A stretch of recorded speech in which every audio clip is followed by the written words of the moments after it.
Okay, here we go. From John William Murphy, Korean 9th. You're okay firing the nightly Mad Minute. 10th of those of the 48th Assault Helicopter Company at Ninhua in 1968.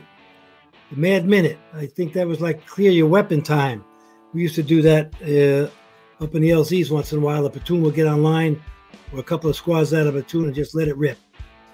And in the meantime, anybody out there in the bushes had a problem. Hin No, a fully loaded AR magazine is among over a dozen exploded munitions uncovered by a demining team in Kilam Village, Jiaolin District in Quang Province. Here you go, AR-15, it says on it, Colt AR-15. All right, 50 years later. Okay, here we go, thank you. Here we go, here's some weapons. Some M16 and an AK-47. Nice. Yeah, look at that, huh? Okay, what do we got here? We got principal weapons used by ground forces in Vietnam were the M16 American and the Russian AK-47. Both light machine guns were accurate and roughly the same size and weight. The M16 fired smaller bullets, allowing soldiers to carry more ammo, but many U.S. troops deemed the AK-47 more reliable because it was less likely to jam when dirty. Interesting. It's true. Yeah, heard a lot about that. Okay, R.I.P. Gerald McQuillar, 1942 to 2021. This gentleman took himself and put himself in the position of the POWs every Memorial Day down by the Vietnam Wall. What a true hero, and I wish he got more celebrity for this. Every year they carry him around. He'd sit in this cage, just like the guys did. All right, next picture. Oh, that's me. That's at Fort Bragg in 1967 with a 3.5, I guess, bazooka. Yeah, looking good, man. Damn. There you go. Way to dig that one up, Matt. Next picture. Okay, here's an ammunition. Here's a little Willie Peter in a little, we found this on the trail in Cu Chi area. Had a few punji stakes on the side of it there. And yeah, I'm glad nobody stepped on that one. Okay, next picture. Here's some piece of some equipment, both offensive and defensive.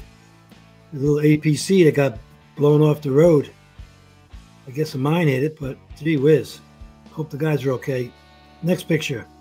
All right, here's another part of cleaning those weapons there, this Mad Minute thing. That's Sergeant Guy in front. This is B Company, 1st of the 502nd Infantry, 101st Airborne Division. And there's Lieutenant Ben standing up with his M16 pointed up straight up. He was a KIA.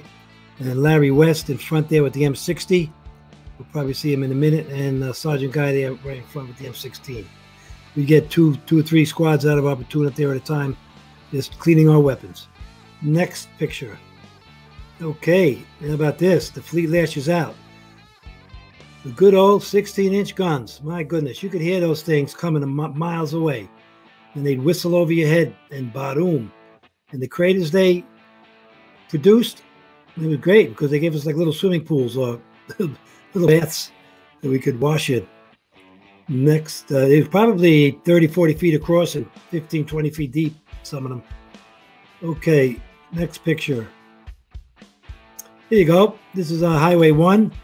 In February of '68, we were walking down the road and some guys came by with their little Jeeps and trucks and stuff and got the M60 mounted on the Jeep. I don't know, what they call those Jeeps, guys. All right, next picture. Oh, here's a 155. Great, well, I don't know, not a great picture, but I guess it is. Great timing with that breech. Is like that thing is slanked back. All right, and there's a 155. That's it, 155 millimeter. Next. Oh, that's me. Yeah, with a couple of hand grenades, a couple of extra magazines, M16. Got the pockets full down the bottom there. The pockets full of whatever, food and candy, and got the gas mask on the over the left hip under the M16, and got the sock full of sea ration cans under the right hand. And there you go. Another warm day in Vietnam with a t-shirt, jungle sweater, fatigue shirt, and a field jacket to keep warm. Yeah. Wasn't that hot in Vietnam all the time. There you go. That's yours personally here, right here with the AKS carbine. It's right up there behind me on the wall on my altar. There you go. There you go. See it up there? Okay. Next picture. Nice to bring a war trophy home. This is that Cu Chi, another nice weapon that we had, the Ma 50 caliber.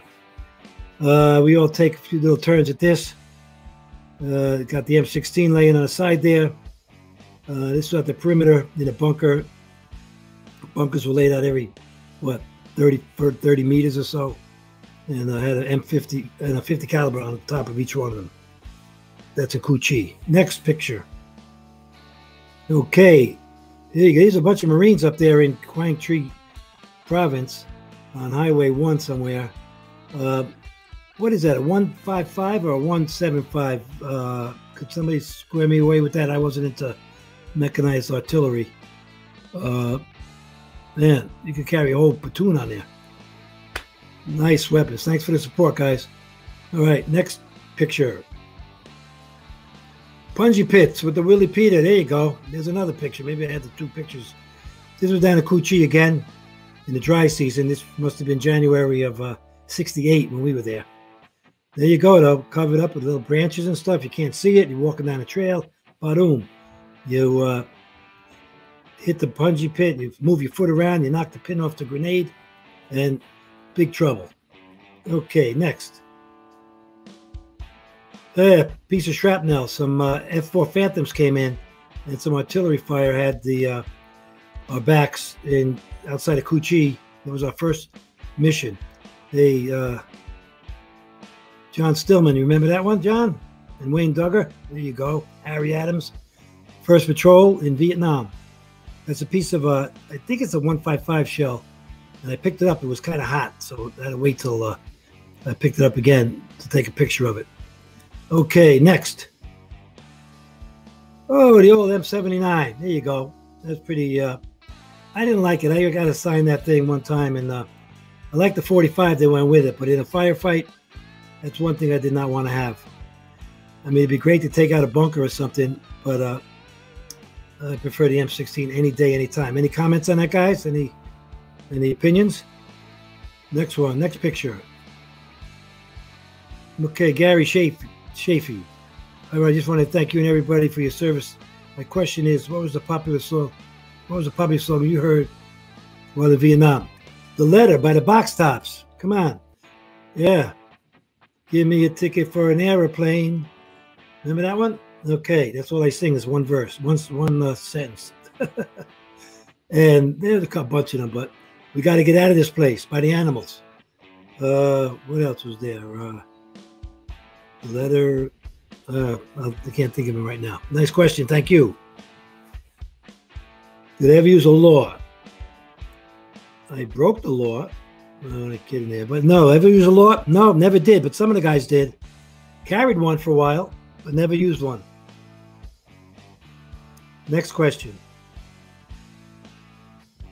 Jet fighter support. Very good. Yep, we had some great support.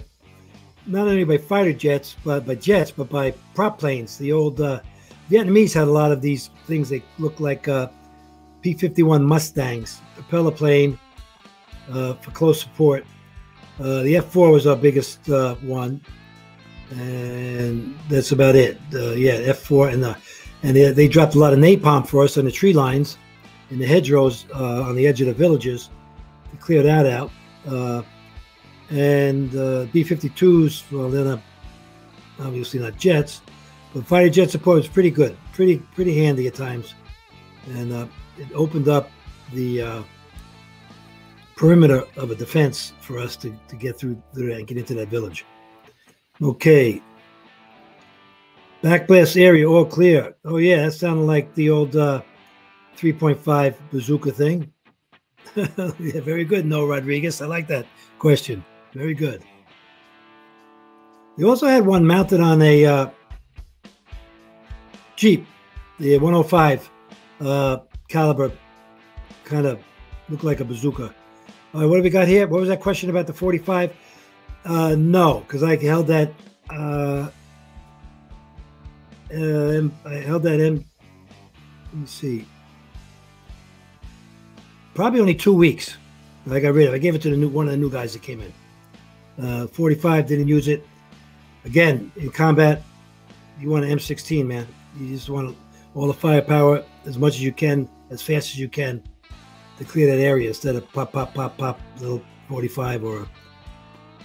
I'm not going to make the sound of it, of M79, but thank you for that question. Next question. Anybody else have any questions about any weapons out there? The M60 was great. A lot of ammo bearers. A lot of guys had to carry ammo in cans in on their, slung around their necks. The M60, the M14, we never went in with the M14. A lot of guys went over with the M14, and they liked that weapon a lot more reliable than the M16 was. And I have no idea what the M4 does today, but they say that's a pretty good weapon. I guess the Army keeps building better and better weapons, hopefully. And what else we had there? Oh, mortars, the 81 mortars that we had. I had one guy, he was dropping rounds on the trail. He was a leg, came in from Colorado, from a place called, I'm not going to say that. Okay. But I had to tell him, if I see you drop one more round on the trail, there's going to be a problem. He actually didn't want to carry the ammo. And you got to be kidding me. But after a couple of guys talked to him, it certainly got the message through.